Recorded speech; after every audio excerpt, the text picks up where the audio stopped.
Bonsoir et bienvenue dans la vidéo d'aujourd'hui dans laquelle on va voir comment activer le mode utilisation à une main sur un smartphone tournant sous Android.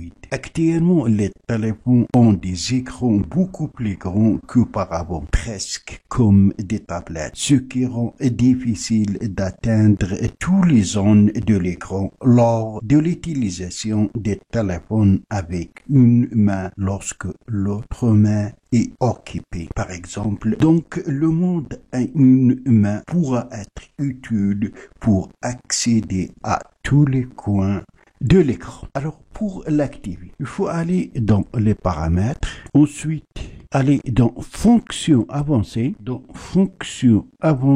chercher dans Mouvements et gestes, mode utilisation à une main. Toucher, réduisez temporairement la taille de l'écran pour faciliter le contrôle de votre téléphone avec une seule main. Utilisez le mode utilisation à une seule main. Par défaut, il est désactivé.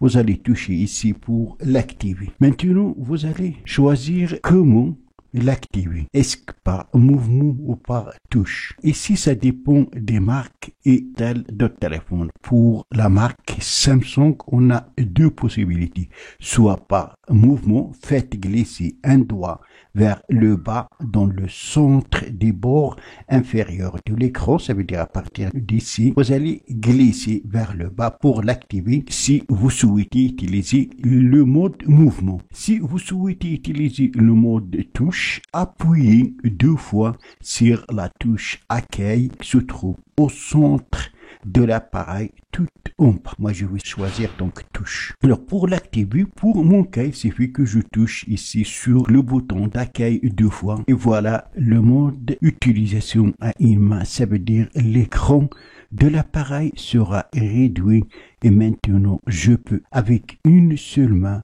atteindre toutes les zones de l'écran. Ainsi, ça sera facile de l'utiliser avec une seule main. Si vous avez un ancien téléphone et il ne dispose pas de cette fonctionnalité, je vous conseille d'utiliser l'application. Alors, pour quitter le mode utilisation à une seule main, il suffit de toucher deux fois sur le bouton Home comme mon cas. Je vous conseille d'utiliser l'application Reliability Cursor. Vous trouvez le lien dans la description en bas de cette vidéo.